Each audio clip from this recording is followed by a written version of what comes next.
a memorial service for the victims of the Haynes Lifelight crash. Plus, students take a gamble on UAC. Stay tuned. Troy TrojanVision News starts now. From the High Definition Production Center of Troy University's Broadcast and Digital Network, Troy, Alabama's International University, this is Troy TrojanVision News.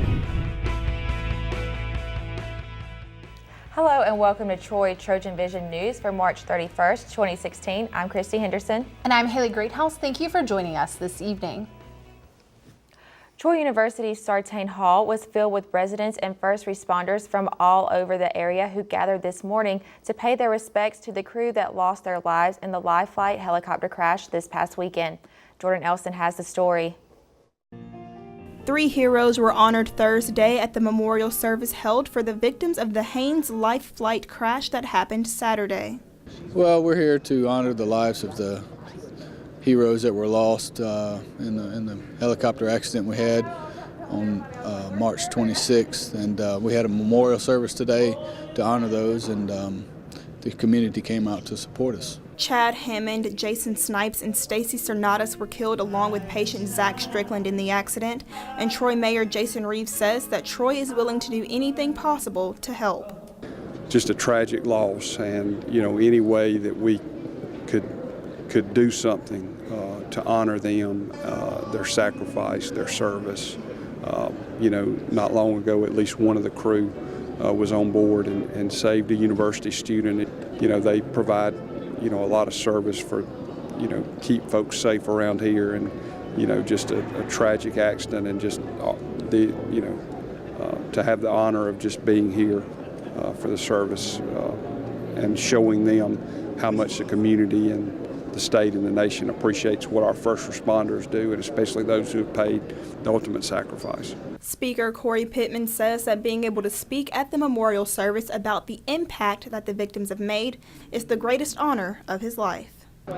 It's the biggest honor ever, and 24 years of service, this is the biggest honor that I've ever had, just to make it about them and not about us, but truly reflecting what they have done for our industry, what they will do for our industry through their legacy, and being able to just pay tribute to who they are as a person. According to the National Transportation Safety Board, the official cause of the crash could take up to a year to be determined. However, Lifelight services will continue to operate in Troy. Jordan Elston, Troy TrojanVision News. Today's event was the public memorial for the crew. The first of the private funerals for the crew members will be tomorrow. Springtime is a time of transition for many organizations. New members are welcomed and goodbyes are said to the old. Last night, Circle K International installed a new board of officers, and I was there with the details. Circle K International is an organization based on the principles of service, fellowship, and leadership. And last night, the members got together to welcome a new group of student leaders. So tonight we inducted new members, Cassidy Cannon, and we retired our old officers and we installed our new officers.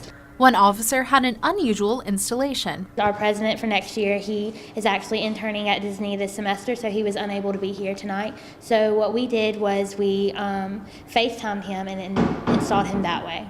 Running an organization is not an easy task, and the current president had some advice for the new board. Build on each other's strengths and try to improve, help each other improve on their weaknesses. The new board is ready to go and already has plans for the next year. I plan personally to get a lot more people involved with Circle K, because when I know when I first came to Troy, I didn't know what it was at all. My boyfriend actually, who's the new president, he told me, he was like, yeah, let's go to this club meeting. And I was like, oh, I really don't want to. He was like, no, it'll be fun. And it was fun. It was a blast. And we just started coming to a lot more, and that just really got me involved. Circle K meets every Wednesday at 6 in the Trojan Center, room 224. While also in the Trojan Center last night, it looked more like Caesar's Palace as a little bit of Vegas made its way to Troy. The University Activities Council brought a student favorite casino night back for this week's Wednesday night activity. Seth Hawk has the story. Wednesday night, Troy's University Activities Council brought something to campus that you would not typically expect to see on a college campus. they brought in a casino. So tonight our event is casino night, and it's basically we brought a company out that caters to all the different like real casino games like blackjack or the slot machines. Just we have like 10 different games going on, and people will get to win not money but really good prizes. Troy students came to the Trojan Center to press their luck and hopefully come out on top from the multiple games offered at casino night. I did pretty well. I played blackjack and I won a few chips, so it was a pretty good night so far. While blackjack, roulette, and Texas Hold'em were just one of multiple games offered at the Troy Casino, the students enjoyed themselves immensely. It's great, yes. A lot of people in here, everybody's playing and having a good time. While most casinos require you to cash in some money for chips, all a Troy student would need was a student ID and a willingness to gamble. Well, we actually, as soon as they walk in, they get $1,000, and of course they can bet it, gamble it throughout the night. So that's the currency that's going to be used for tonight. At this casino, 500 Trojan dollars equaled one raffle ticket that could be placed in a drawing bin for anything from Tide Pods to a brand new bike. Seth Hawk, Troy, TrojanVision News. Next week's UAC event will be Dollar Movie Night at Continental Cinemas. And now taking a look at news from around the state. 2 days after his wife was accused of having sex with a student, a Western Alabama school teacher has been arrested on the same charge. News outlets report that 32-year-old James Franklin Parker was arrested Wednesday and faces charge of being a school employee and having sex with a student under the age of 19. The man's wife, 30-year-old Charlie Jones Parker, was arrested Monday.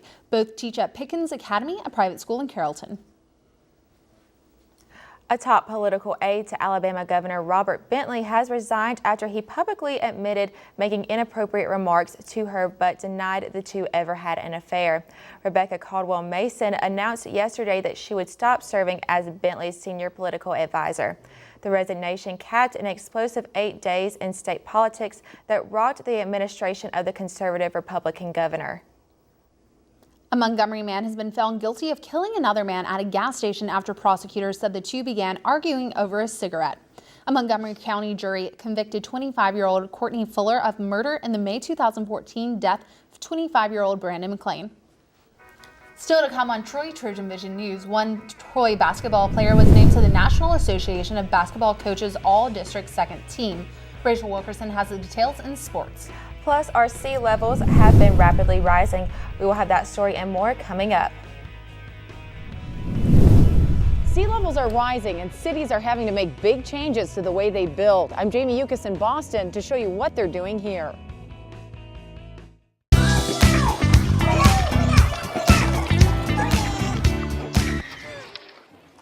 Looks like it's done.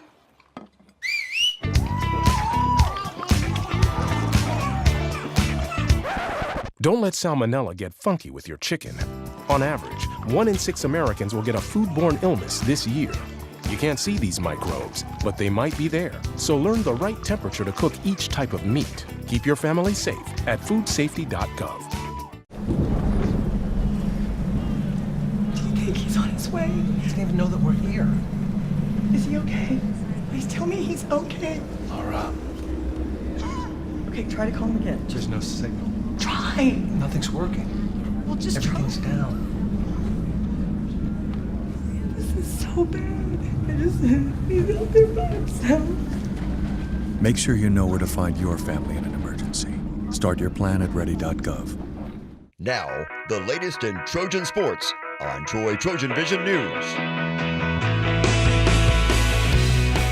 Wesley Person, a familiar name in Trojan Nation and Troy basketball player, has been named to the National Association of Basketball Coaches All-District Second Team.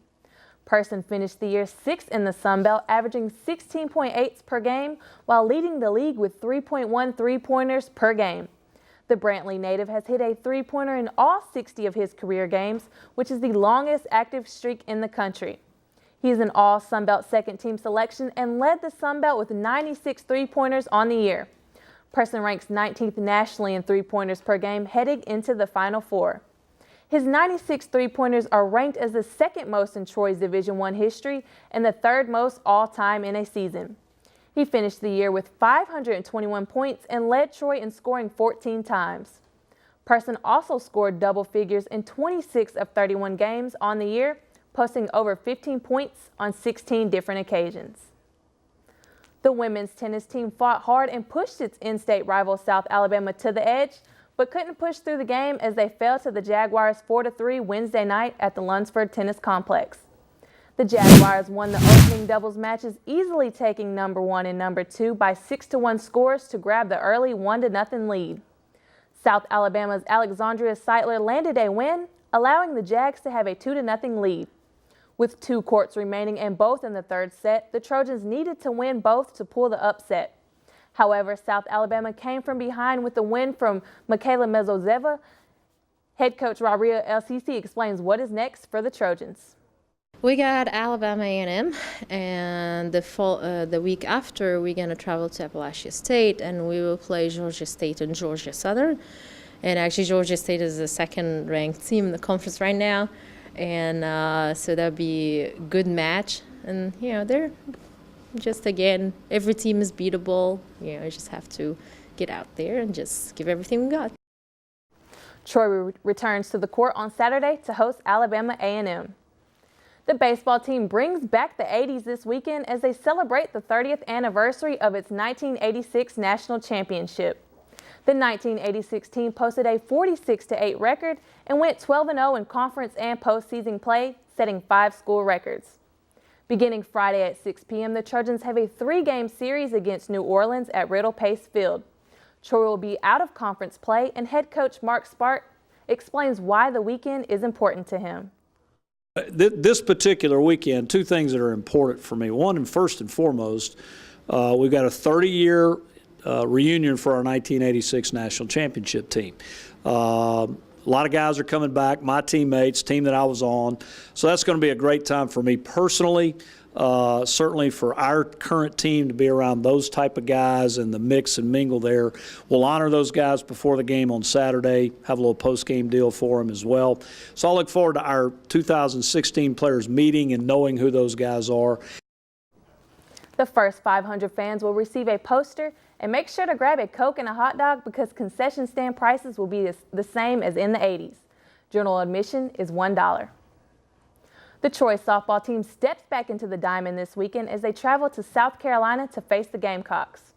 The team gets a chance to take a breather from conference play, and assistant coach Taylor Smart says the Trojans are anxious to step back onto the field and they're ready to compete for themselves. Obviously going out of conference is obviously a little bit better. We are really excited just to go play. That's the thing. After a weekend like that, you just want to get back on the field and you just want to compete again, and you just want to just compete for yourself, like, you know, for the team, and knowing that, hey, I'm getting to compete again and not just thinking about what happened in the past, because the most important pitch is the next pitch. The Trojans take on the SEC opponent for 2 games, and the first pitch will be thrown Saturday at 2 p.m. The final game against the Gamecocks will begin Sunday at noon.